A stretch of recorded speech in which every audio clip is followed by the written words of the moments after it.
Welcome to the Faber Show, where the focus is on helping you grow and preserve your wealth. Join us as we discuss the craft of investing and uncover new and profitable ideas, all to help you grow wealthier and wiser. Better investing starts here.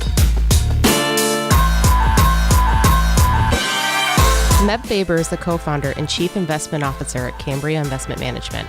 Due to industry regulations, he will not discuss any of Cambria's funds on this podcast. All opinions expressed by podcast participants are solely their own opinions and do not reflect the opinion of Cambria Investment Management or its affiliates. For more information, visit CambriaInvestments.com. Hello, podcast listeners. Welcome to the first radio show of 2018. Jeff, how goes it? Goes good. How you holding up? It feels like we just did one of these yesterday, but it's been over a month. We may have to start doing episodes bi-weekly. No, twice weekly. What's that called, twice weekly? Bi-weekly? Okay. It's late in the day. Maybe every day. We just start doing them daily. We'll just record our team meetings. Anyway, what's going on? Do you have a resolution? I never get into that stuff, man. Things are good as they are. I'm happy. No need to switch things up. All right. I'm more concerned about you right now getting ready to get out of town to Japan. How much more you got to do before you fly out? Oh, man, not too much. I mean, it's a 12-hour flight. Get plenty done on the flight. On the last flight, I rewrote the Invest with the House book. I think we're going to turn our attention next to either updating. So we're trying to bring them all through 2017. So updating either global asset allocation or global value. Or shareholder yield, or all three.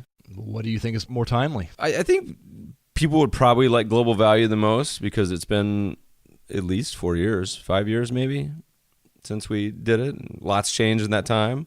I don't know. We'll stop going to Japan to ski. No, that's the whole point. Is I have by far the best work I do is on planes, and it's sad because nowadays you have TV and internet on planes, but back when you used to not have either of those, I was by far the most productive I've ever been.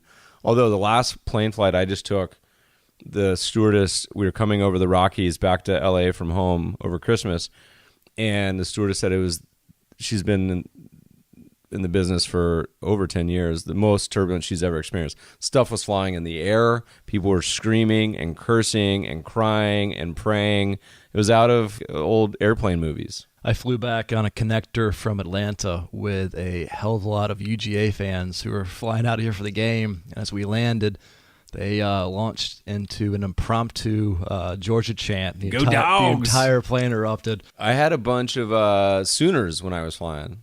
Oh, nice. Yeah. All right, well, we have got a lot to cover today. It's a hodgepodge, but I thought it would be fun if you gave us a quick recollection of congratulations. What is your most retweeted tweet of all time, I think? You know, it's not surprising in a year like 2017 that my most popular tweet, and it's probably order of magnitude most popular tweet, somehow is construed as related to Trump.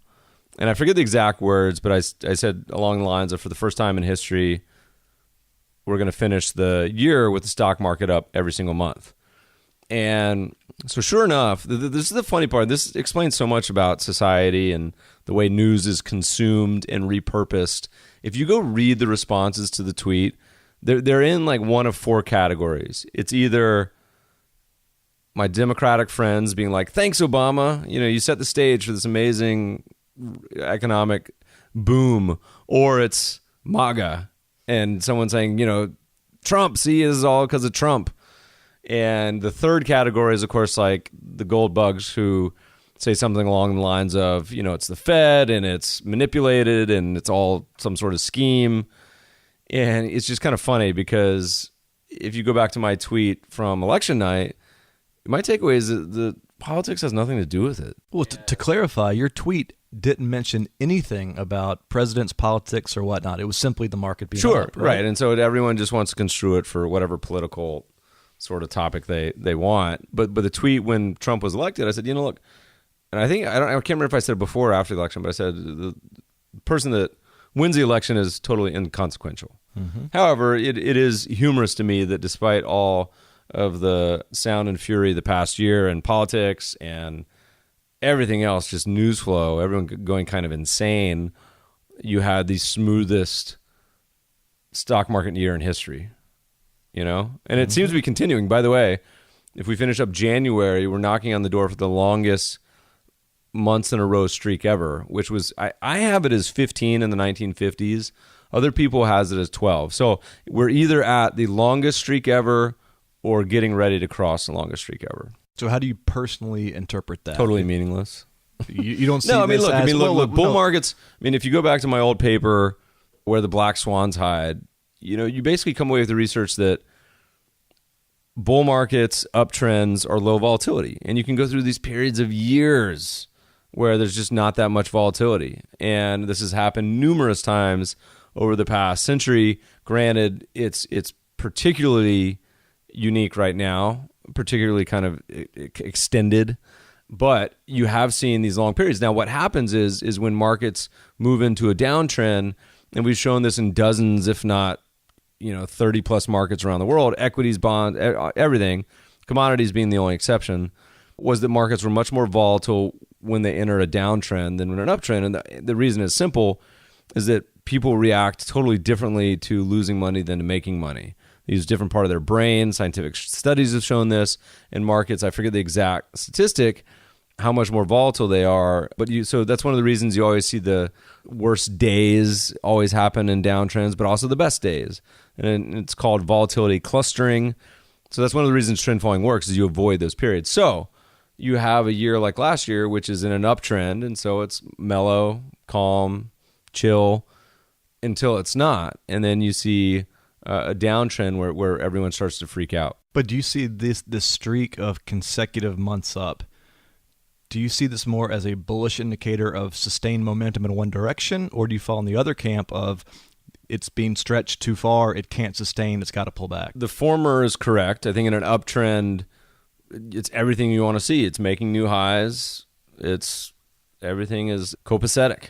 But anytime, if you look at the stock market, as the market goes up, you're simply stealing returns from the future, and the vice versa when it goes down. So you're getting more returns now at the expense of more returns later. And so trend following and the market going up, hey, that's fantastic. Market's getting more expensive. So future expected returns get lower. If you're an older person right now, you say that's fantastic. If you're a young person just starting out there investing career, you say, man, I want the market to crash by 80%. That way I can start to dollar cost average into the rest of my adult life. Just kind of depends on your perspective. What a wonderful segue into some of our other topics here. We're not going to talk about Trump and politics the whole time, sadly. Do you have more to say? No, I don't. All right. You posted several tweets of the week that had some interesting stuff, which I'm kind of lumping into this general category of signs of the top. One of which was U.S. investors' stock. Technically, I think it's signs. Is it coming from signs of the bull market? These are two separate. So tweets of the week is my weekly, which, by the way, is usually every 2 or 3 weeks, curated favorite tweets. And it's basically a research compilation of the best quotes, articles, white papers, clips, everything. It's like the most valuable thing I do, by the way, in my own mind. No one seems to care. I think it should be an actually entirely separate business that people should be doing, human curated offering. Anyway, I also did a separate list called Signs of the Bull Market, which was any link that I found that was completely absurd about what's going on in this current environment. Yeah, different things. I read two different things. Okay. That was good. Okay. I read that. This was more of just the label I threw on the okay. You're just making up your own category. Why not? So you had one which was U.S. investors' stock allocations are approaching highest levels since 2000. Then we have stocks as a percentage of household assets adjusted for pensions. Just hit the second highest ever, 41%, I believe. And then there's something from Jesse Livermore talking about pension funds and their future return assumptions. Now, let me stop here real quick. Do you see absurd pension fund estimations as just par for the course, or is that in and of itself another sort of sign of just too much rosiness? There's a couple problems with the pension fund assumptions. One is they're always right around 8%. Some of them have started to move down to 7.5%. This is 7.5%, yeah. Okay, same difference. Doesn't matter. But it makes no sense to always think in nominal returns when inflation's at different levels. So 8% returns when you're in a world of 8% inflation and you have 10% bond yields is totally different than 8% returns when you live in a world of zero inflation and you have 2% bond yields. Because the bonds, right there, you're investing percentage of the allocation in bonds, but it affects every asset class, okay? So, one, the pension funds should target their expected returns based on just a very crude expected returns algorithm. So the only reason they say 8% because that's what they've done for the past 40 years. Has nothing to do with what's going to happen going forward. So almost everyone, if you look at just the simple math of stocks and bonds, U.S. stocks are due about 4% in the next 10 years, bonds 2 to 3. So no matter which way you put that portfolio together, you're going to have somewhere between 2 to 4% returns. None of that approaches 8%. You can't add those two to get together to get 8%. So there's two issues I have right now. And we wrote a paper on this a couple of years ago called Pension Funds Investing with Their Eyes Closed, Fingers Crossed. What if 8% is 0%? Something like that. So one, there's the funding status of pension funds. That'll be a societal problem. Two, they should do a better job of adjusting their target to reflect real returns and or what's going on in the markets. Now, one, in the back of my head, there's part of me that says, okay, is there something we're all missing? We all being all the large money managers like GMO, AQR, research affiliates, all the way down the list. Jesse Limore just mentioned that John Bogle, all expect 4% returns for stocks-ish. Some are 0, some are 6, but nowhere near 10, which is historical. And you know what bonds are going to do? Bonds are going to do 2.5, whatever they're yielding. So is there something we're all missing? My joke is always, is Elon Musk going to find perpetual motion energy generator? Are there going to be diamonds in the core of Mars? I don't know. But that is the more likely answer is no, it's not something we're all missing, but it's not going to matter until it does. And so it starts until returns are poor and pension funds are failing and society's, throwing a fit about it. So my last issue is why isn't anyone doing anything about it? Meaning sticking your head in sand is a lot easier. Yeah, I mean but why aren't any investors, if you look at the institutional or even the wirehouse recommended allocations, they may shift from, hey, here's our 60-40 to 55-45. But they really don't make the large-scale changes that need to be made, in my mind, to move away from solving the problem. And so I don't know why. And so you actually have it happening more in the opposite direction, which is what you mentioned, which is a lot of stuff you see in a bull market, which is U.S. allocations hitting an all-time high, all these coincident indicators that setting up people for harder times. But solving the problem right now, it's sort of two issues. Solving the problem in its rosy definition is finding a way to sort of hit the target numbers pensions need because of these forward projections. And that's not going to happen. There's a great chart in one of the publications that says here's pension funds expected returns for each asset class. And that's the hilarity, is they're all below 8%. So you cannot put together any combination of these 20 assets. I think one was above, and it was, of course, private equity. And if you listen to our last podcast, if you haven't, go listen to it with Rasmussen, which was, and I always mispronounce his name. How would you say it? Rasmussen? Dan Rasmussen. Rasmussen. Sorry, Dan. Is that a lot of the rosy returns from private equity probably aren't going to continue because private equity is also allocating at high enterprise value to EBITDA multiples relative to history. So their one possible outcome is to try to allocate to something that has a higher return, but it's probably not going to have a higher return.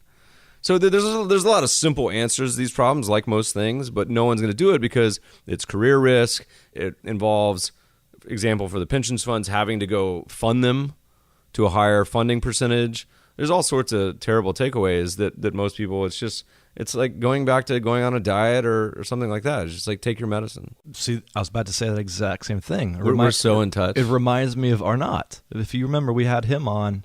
I believe that was his takeaway was, take your medicine, expect lower returns. Now, to be clear, reality. I mean, there are other asset classes. Like if you were to ask me personally, I mean, look, there's steps you can take, of course. It's the most basic one is moving away from U.S. equities. So if you move into foreign developed, foreign emerging, it's a lot cheaper. If you move into the cheapest bucket, it's even cheaper still. That's one. Or moving into, Rob probably talked about his 3 pillars, which are research pieces that talk about, adding things like emerging market debt and just a large global asset allocation for other asset classes. But even then, I don't think you get to 8%. I mean, we do other things like trend following, et cetera, but I think just having realistic expectations is the most important first step. I was going to ask you this later on, but we might as well hit on it now. As we talked about before we came in here to do the recording, any particular broad asset class that you see as especially attractive right now? And in the example I referenced earlier before we started recording, I was looking at EM, emerging markets, but I thought that was sort of getting to a country-by-country basis now, where the entire broad market wasn't necessarily just a awesome no-brainer anymore. Am I incorrect there? Emerging markets have had a great 2-year run. We have been talking about them for quite a while. We wrote that article a couple years ago called "Are 50% Returns Coming for Emerging Markets and Commodities?" And emerging markets have already hit that number, I think, in the past 2 years. They've just been going straight up. And commodities, mixed bag. Some of them, like base metals and oil, have done great. Others, like agriculture, have not.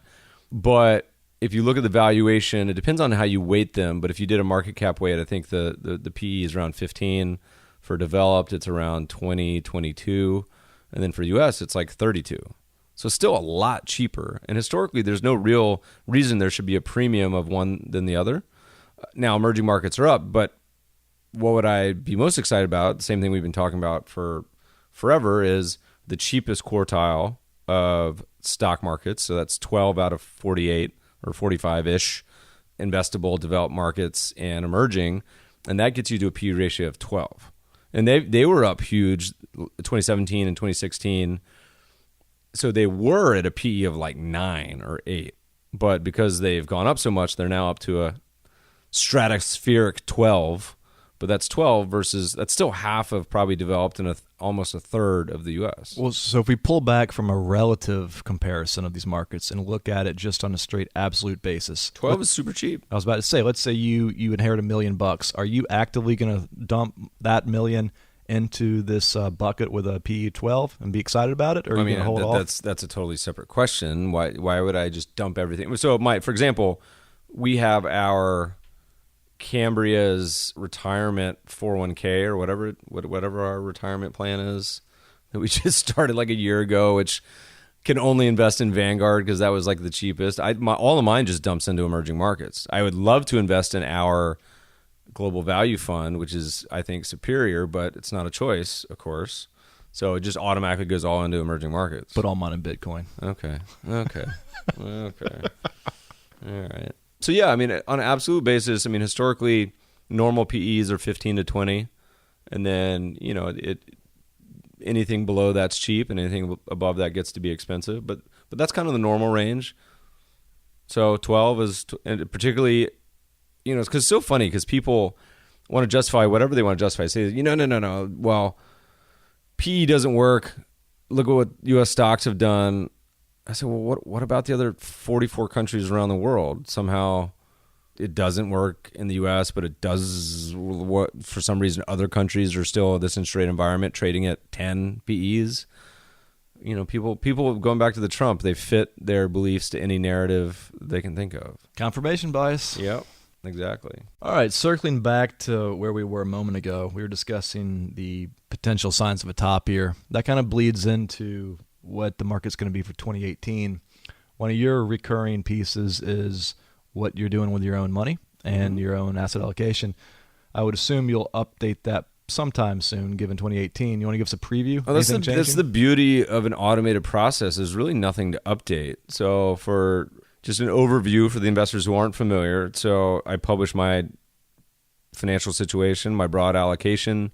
It's obviously dominated by ownership of Cambria, as well as a couple other private companies, but Cambria determining somewhere between 99 and 20 to 99% of my net worth. 0 to 99%, I guess. I don't know. It could go bankrupt or something. But the vast chunk. And then, of course, I have some farmland that I inherited that our families run for a while. We've been experimenting.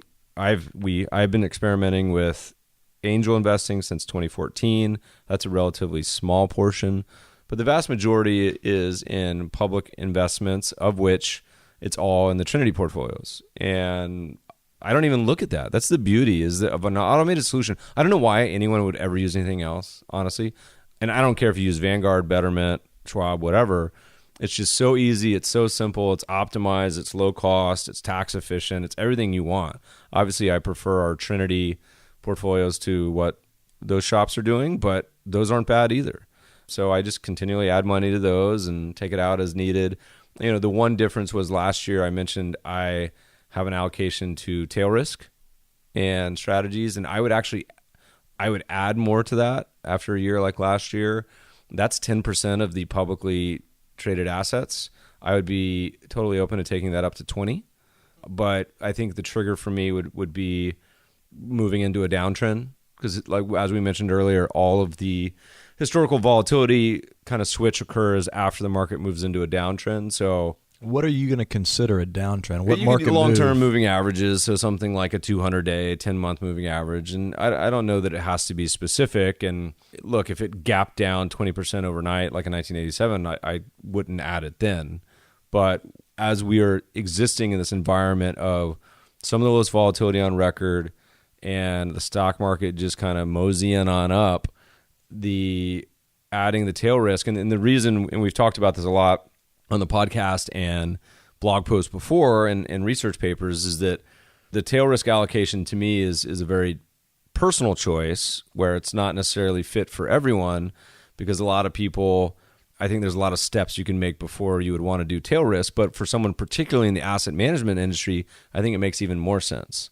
So, a lot of companies, we've talked to a couple big shops that also add this to their own company to try to reduce their exposure to the broad swing of the stock market and their revenues as well. So for me personally, as a CIO of an asset management company, it makes sense. So I would be totally comfortable taking it up to 20. And you could even see a scenario where I could take it up higher than that. Because to me, it's a bond substitute and it acts as somewhat of like a fire or car insurance. The best thing that can happen is it loses money because that means everything else is going up. Rewinding to just a moment ago when you said if the market gapped down 20%, you would not put it in. You want to explain that in a little more detail? Well, if volatility goes from 8 or 10 to 50 overnight, an October 87 sort of event, then the tail risk strategies obviously would do very well.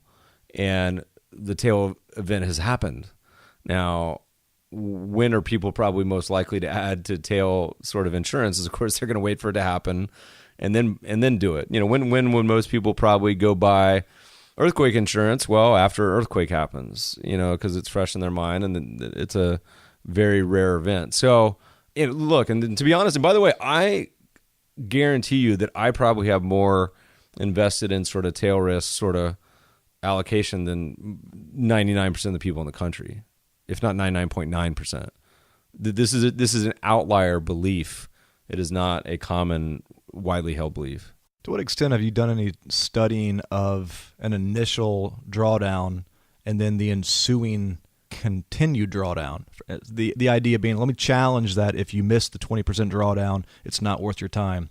If you miss 20, is that indicative of you got another 20 to go and so you can still benefit? Well, I mean, I think timing of something like this is difficult or challenging where it's like trying to trade a bubble or like a mania like Bitcoin where it's just going all over the place and the volatility is just crazy. So, or it's like trying to pick a bottom in 2008 or 2009. You can make some educated guesses, but there's no reason the market didn't go down 60, 70, 80% in 2008-9. I mean, it could have. I don't know why you could make an argument that it easily could have. I don't know. I think that the tail risk challenge is that when the volatility explodes, the value of the puts goes way up, obviously. And does the VIX stop at 40, 60, 80, 100? It's where it's like a very steep mountaintop or steeple where on the backside is just as sharp coming back down. And the good news is if you disagree with me, you can go short the fund. So, all right, let's switch. And make a steady nut every month and have the Sharpe ratio of 2 probably. All right, let's switch gears to a topic which I know that you're not wildly enthusiastic about, but I have sort of pressed you on this, Bitcoin. So listeners, just as a quick context, We have an intern named Matt who works with us. Matt, thanks for all your hard work. We had lunch with him the other day, and Matt was telling us how virtually every one of his friends is invested in Bitcoin. And as a percentage of their savings, a large part of it is invested in Bitcoin. And we actually discussed the term investing versus speculating. And his take on it was that every one of his friends who are in it thoroughly believe it to be a pure investment. They aren't really as aware of the speculative side of things. So as Meb and I have been talking about this over the last couple of days, when Bitcoin's taken another hit, it's now down 50% since its high in a month. I think it's trading below 10,000 as we're talking. And so Meb and I were discussing how would you actually trade this in a somewhat intelligent manner. And Meb crunched a couple numbers, or do you want to tell us what your thought process is? Look, we've talked about crypto quite a bit on this podcast. I mean, my views have already been explained, so I don't want to bore people with it here. Just go back and listen to some of the old episodes. But I mean, I have no problem with crypto in general. It's most people approach it in the same way they would approach any investment they're not familiar with. They say, well, I'm just going to buy it. What do you think about it? That's the question. They always say, Matt, what do you think about XYZ? It could be Tesla. It could be stocks in India, could be gold. In this case, it's Bitcoin. What do you think about Bitcoin? I say, man, that's such a long answer to this very simple sounding question. But how does it fit into your investment plan? Does it help you achieve your goals? Is it going to help you achieve saving for your child's college and then retirement? Is it generating any cash flows? Is there any sort of valuation? All those questions don't really fit into a traditional plan. However, let's say you said you're undeterred and you want to invest no matter what, or want to trade no matter what. There are plenty of approaches that I think are just fine. No one's going to do them, but to at least have a process. So, hey, you know what? I'm going to buy some and I'm going to hold it for 5 years. Or I'm going to hold it for 10 years. That's totally fine. You got to write it down and stick to it. Or I'm going to buy some, but I'm going to buy a market cap weighted basket of the top 10 and I'm going to rebalance it once a year. And I'm going to do so in line with the global market portfolio. So assuming that's 200 trillion and crypto's rounding up are 1 trillion, that means you should invest 0.5%. So if you got $1 million, that's $1,000 in a basket of cryptos. I'm fine with that.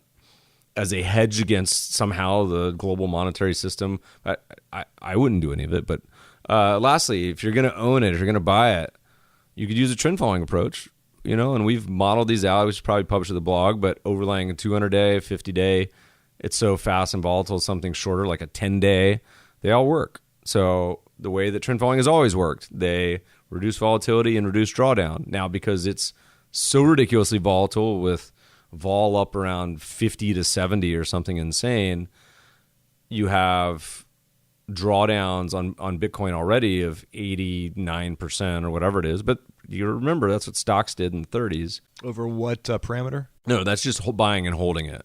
And so if you then use the moving averages, the long ones don't help as much because it's so volatile and moves so fast. So they take that 90% down to like 60. But you use like a 10-day and it takes it down to the 40s. So not bad. And I'm modeling this back to like 2013. If you take it back before that, there's no one was really using it. But that's totally reasonable to me. And so that would have you, and by the time this comes out, Bitcoin could be anywhere between 100,000 and 100, by the way. But that would have you out of two of the three parameters. And that's another choice. And people don't want to hear this, but a second totally reasonable thing to do would be to use multiple parameters. So you're never wedded to one. The same way that if you use just one trend following indicator on U.S. stocks, 1987 rolls around. If you use the 200-day or longer, you would have been invested in stocks during the crash. If you use 200-day or shorter, you would have been out and sitting in cash during the crash. So very different outcome. You lost 20% or didn't. Same thing with Bitcoin. If you use multiple parameters, say you use the 200, the 50, and the 10-day, granted, I would probably skew that to a lot of the shorter stuff. Maybe use exponential, maybe use breakouts and new highs, new lows, rolling periods, whatever. But you use multiple ones, you don't necessarily wedded to one parameter. So you scale in and out. So right now, when I looked at it as of today, which is Wednesday the 17th, you would have been out of two of them. I think you would have been out of the 10-day and the 50-day and the 200-day. I think you have to go all the way down to 7,000 before you'd get out of that portion. Well, let me push you on this. Let's say I gave you $100,000, just play money. It's on top of my $1 million inheritance. Exactly. You gotten very rich all of a sudden. Play money. Just said, Meb, look, see if you can build this for me or grow it for me with Bitcoin. What two metrics would you use? So, I first of all, I would say it's going to be most of these. There's so many problems with crypto, even to begin. Most of these platforms I wouldn't trust. They charge huge transaction costs in and out. It's like 1.5%. I think even if you use Coinbase, or 3%. And most of them only support a couple of the currencies. So you can trade Bitcoin, Cash, Ethereum, and maybe Litecoin or Dogecoin. I don't even know how to pronounce it. There's actually a Ponzi coin. There's like half the coins are meant with the express purpose of like literally, if you read the white paper, if they even have them, it's like we will defraud you and take your money. This coin has no purpose. But I would say, look, you can use a basket of the top 5. There's no reason just to use one. Say take the basket of the top 5, overlay a couple moving averages on each of them, be done with it. The problem is if you're paying 1.5% per in and out, like that's a huge toll already. Yeah, you can do a lot of, especially with like a 10-day or 20-day, you're going to be in and out a ton, wouldn't you? Well, I don't know. All right, let's go back to my earlier statement, which is just automate your finances and move on to something more productive. Hey, I'm just trying to address the like topics that a lot of the listeners like want option to hear trading. All right, let's knock out a couple Twitter questions here. All right, Meb, if you had to buy one country and hold it for 10 years, which one would it be? Is this meant purely from the standpoint of prospective returns? Do I also have to go live there? Is it like an extradition? I would assume it's returns, but my follow-up to this, which I was going to be more interested in, was would you be analyzing this purely by a valuation metric, or would you throw any sort of qualitative factors on this as well? Look, right now, there's no question to me that Russia is probably the cheapest country. And oil has been, and energy has been ripping up, and you haven't seen a lot of the energy companies and stocks, also in the U.S., participate as much as the energy complex has. So there's divergence, one. So I think Russia is a fantastic place to be. Obviously, that makes half the podcast listeners queasy and nauseous even thinking about, which makes it probably even better. But, the problem with some of these like smaller countries, like if I was to say Czech Republic, that only has like 10 qualifying stocks, whereas something like Japan has thousands and thousands and thousands, a very deep market. So probably Russia. Russia. All right. Twitter question number 2. Have you ever done a back test combining a simple moving average timing strategy overlaid with a value approach? For instance, going long an asset class while it's above its simple moving average but below a historical multiple. Yeah, we wrote a whole paper on some ideas here on kind of combining value and momentum. There's a lot. There's 100 different ways to approach this. Some people like one of the ways we do it is we sort value stocks and momentum stocks, and you can take the average, or you can sort value stocks and then take the value stocks that have the best momentum, and then you could overlay a top-down indicator based on the market's valuation and trend and hedge that portfolio, which is what we do. On the flip side, you could do stuff like taking asset classes or countries that are cheap, like our global Cape stuff, but then only buying them when they're above their long-term average, or sorting them into momentum and then only buying them. There's so much research that shows that the combination of value and momentum is better than either alone.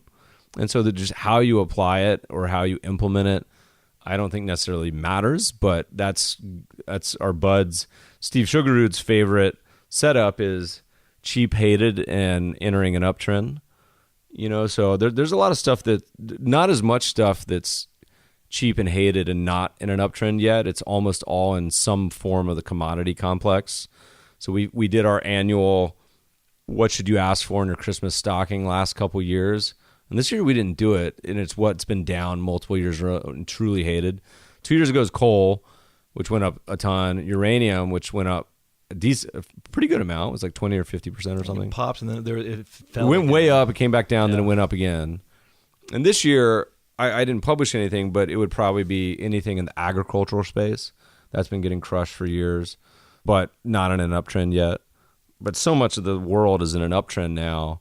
It's just a question. I still think that there's a lot of room for the cheap countries to still have another good year. But the really hated stuff still seems to be the last participant seems to be agriculture sector. Any particular way that you would recommend playing that? You could go straight up with the commodities on something like Deutsche Bank's commodity indices and ETFs. You could try commodity stocks. I'm sure there's plenty of ETFs that silo those. No pun intended. Those usually come with higher fees? No, not necessarily. All right. Next Twitter question. This is, I thought this was interesting. I'm not sure you have an answer for it, but Meb, what changed in your investing philosophy in the last year? I think the older I get, more and more, I'm just like, people should buy the global market portfolio with tilts and be done with it and spend zero time on investments. The more time they spend on investments, there's a quote in our tweets of the week. I think it's Fama. It said, money is like soap. The more you handle it, the less you have or something. So many people just muck around with their investment strategies and trading and implementation and do terrible behavioral things that the less you get involved, the better. So, and having an automated approach to me is and just not messing around with it and having it run itself is so much better than the alternative. So that's for me, changes and just gets more reinforced every year. And to me, it doesn't even matter what your investing approach is that much. It could be buy and hold. It could be what we do at Trinity. It could be whatever, but having it automated and low cost and the impact of cost continually is reinforced in my mind. Partially because I see so much junk out there. There's so much terrible options and choices in these funds out there that people still invest in. So I think that's the default. I also think early in my career, I had a more of a disdainful view of cash, but I totally see cash as being a very reasonable buffer for a lot of people, and anything that makes them behave better and gives them potentially some powder on the sidelines to weather their life, weather portfolio downturns, all that good stuff. Have you ever tried to model an average valuation for the global market portfolio to sort of be able to tell you when it's a good time to invest on a broad aggregate perspective? The nice thing is obviously lower valuations have higher expected returns, but so valuation on stocks is one thing, but global market portfolio I'm referring to includes bonds, commodities, real estate, everything. And absolutely. How you throw a valuation on commodities, et cetera, I'm not so certain. But if you look at overall asset classes, one of the benefits of diversification is they kind of zig and zag. So some years in different macro environments, some asset classes do great and others they don't. But over time, we go back to my old 5-2-1 rule. Equities historically have had real returns of about 5%, bonds 2%, bills 1%, and a nice asset allocation gets you up to that 4 or 5% real historically. And it doesn't really matter what your asset allocation is so much. Of course, you add on inflation, you get that nominal 9-10% sort of returns. But I think that's probably been the biggest change. There's a lot of minor belief changes. So, the examples we've had over the past year for private equity angel investments and the tax benefits, the examples we've written on papers of value investing by avoiding yielders and taxes, I think is interesting. So the importance of taxes and fees is one that is so boring, but it's the basic blocking and tackling that can still make a pretty big difference. Another Twitter question. You've kind of addressed this in the past, but I'm curious if you have any new take on it now. Value factors have been out of favor for a decade or however long. At what point can we say that they have been arbed out and are not coming back ever? I think someone asked Cliff Asness something about an anomaly and whether it works anymore or not. He said, it should work everywhere. i.e. in most countries around the world, and then it should work over various time frames. And, we'll probably need 50 years to convince me that it doesn't work anymore. So it's longer than probably you and I investing lifetimes from here on out. So it seems to me like it still works great in globally and in certain areas. But that's what sets the stage. Any underperformance, outperformance is what sets the stage for it to outperform. So if you look at the late 90s, value underperformed growth and market cap and everything else by a mile for the second half of the 90s. But then that set the stage for value to have monster outperformance for the first half of the decade in the 2000s. Just massive outperformance. And a lot of the markets in the U.S. now resemble the 90s in many ways. So that's what makes this fun, and that's what makes it possible, is you have these oscillations and shifts that change and wash around to where, one market sets the stage for another, and yada, yada, ad infinitum. Sort of a follow-up to that, another Twitter question was asking you to explain why the value premium works. I think it's simple. I mean, I think the example I love to give, like 4 years ago, where there's two parts, two sides of the same coin. One, the stuff that's going down, no one wants to buy. So that creates a lot of value opportunities. If you look at a couple of years ago when I was giving speeches on all these countries that were so cheap, no one wants to buy those. And they literally just a couple of years ago being like, hey, you should be buying emerging markets. And people would just look at you as if you're so stupid. But on the flip side is, what does everyone get attracted to? They get attracted to these lottery tickets, the Teslas of the world, that just explode in value, right? And they are some of the best performing stocks of all time. But the problem is you can't identify those characteristics ahead of time. So if you were to buy a basket of those stocks, the results are very poor, and they do very poorly. But everyone will always be attracted to them because you can always point to the one that hits the moon and has multi-100 or 1,000% returns. And so you have just, it's a behavioral feature of the market. No one wants value stocks. Everyone wants the lottery tickets because that's what seems to work. But if you do it in a shotgun format, it absolutely is the opposite. So I don't see, now, that having been said, the more and more money that's going into any investment strategy will diminish the edge. So we always talk about flows changing factors. So if you look at dividend investing, where that had a very real edge in the late 90s because it was a huge valuation discount to the overall market, whereas many dividend stocks are more expensive than the overall market now because money is chased into dividend stocks for the past 17 years. So that changes the opportunity set. At some point, will dividend be an attractive factor? Probably. But if you look at all the research that Research Affiliates does with talking about factors, and you kind of got to be agnostic, say, hey, look, I like all these factors, but at some point, some are really expensive, and some point the basket are really cheap. And that's based on money just washing around. So I don't expect the value premium to ever go away. I expect it probably to be a lot of the you should listen to this podcast with Ted Seides and Michael Mauboussin. His two hardest names to pronounce on the planet, by the way. But Ted's Capital Allocators podcast had Mauboussin on it, and he was talking about, the example of why aren't there any more 400 hitters, and Ted Williams being, the last 400 hitter, and it happened a lot more frequently back then, and a lot of it is the talent across the board has gotten a lot better. And so the volatility and standard deviation of potential returns is condensed. And so you probably have a lot of the quant shops like LSV, AQR, not DFA, but also DE Shaw, all these that have the multi-factor models that are compressed the easy, low-hanging fruit. So you may not have as much outliers anymore, so it's a little bit harder. But on a macro level, I can't fathom it ever getting to the point where it's totally gone because people keep acting human. Seems like the voices that are calling for the death of value investing are really loud and very sort of convinced in their position. I wonder if this is the same for any factor at all time, or if value itself is connoting, or if it is bringing about. Are there even any voices calling for this? Or yeah, I've read. I mean, remember we discussed this 5 months ago, and this was literally the title of something in Barron's or wherever it was, which was the death of value investing. I've heard this a bunch. Have you not? Mm-mm. I mean, I hear people like referring to, Wes talking about the value pain train and value not doing that great. But look globally, value's crushed expensive markets for 3 years in a row.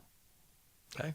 So it's working somewhere. All right, let's get two more and then call it a day here. Let you get out of here and go to Japan. One question was asking about your take on green bonds or sustainability investment instruments. Where do they fit in within an asset allocation model? On one hand, they're not a speculation, but they're also not necessarily core. How do you view it? So there's a lot wrapped in that. I mean, I'm fairly agnostic. If someone wants to put their tilt or screen on investments, I'm fine with that. If someone says, look, I want to eliminate all tobacco companies, or I want to do ESG, or I want to do green bonds, I want to do any of that, I'm fine with that. It just by nature reduces your breadth of opportunity set. So it doesn't mean you have to have a bad opportunity set. It just means it's going to be smaller. So if you have 10,000 stocks, you may now have 5. Is that enough stocks to pick from? Absolutely. You could use your screen, so you're only buying 200 anyway, so it's not going to really matter. Mathematically, it makes your potential returns not as optimal as they were with more choices, but I'm fine with it. I mean, the bigger challenge, I think, is a lot of the ESG, and I think Paul Tudor Jones is coming out with the Just Index for just companies and all these slants. You got to question, is it a marketing angle used to sell me a product for a higher fee? Or is it something that actually is aligned with my interests, whether it be LGBT, whether it be ESG, whether it be whatever it is? I'm fine with it, but realize by nature what you're doing is reducing the opportunity set. But it's not necessarily a bad thing. Last question. What is the long-term mean or hurdle for real U.S. Treasury rates? I think it depends on the time frame you're looking at. Are you going back 20 years, 50 years, 100 years? What is the average yield or median yield on a real basis? The real return on 10-year bonds globally was that 2% number when I was saying 5-2-1 rule. So 2%. But what the nominal or real yield over time is, I think it depends on what countries you're looking at and what time frame. I could find out in the U.S., for example, but I imagine it's not a whole lot. Well, that's it. Okay. Anything on your end? No, that's it. If you're in Japan, come say hi. We'll go watch a sumo match, chat markets, Japan's actually got a pretty good craft beer scene now. How much snow do they have right now? Tons. Over 300 inches already, which is more than most U.S. resorts get all year. Meb had a big day yesterday, Hokkaido. Listeners. He received an ungodly amount of packages from Amazon, some of which were his new skis. I bought a Glenn Plake style ski bag. Do you want to explain who that is? Do you know who Glenn Plake is? I know exactly who he is. Who? He was one of my idols growing up. He's a famous skier with He was the big the guy mohawk. with the mohawk, yeah. Yep. You know Anyway, who Scott Schmidt was. He's still around, but he had a ski bag that's fluorescent green, by the way. But it doesn't have any pockets. I bought it. It doesn't have any pockets. What's the whole point? What do you do with all your stuff? Anyway, got a lot of hand warmers. It's actually really cold in Japan, which is one of the reasons the snow is so good. We'll be in Hokkaido. Anyway, listeners, enough jibber jabber. Thanks for taking the time to listen today. As always, you can find show notes, podcast links to the almost 100 podcasts now at mebfaber.com/podcasts. Leave us a review on iTunes. We read all of them. They're up to almost 300 now. We'll have to read some of the funnier ones on air here coming up soon. And good investing.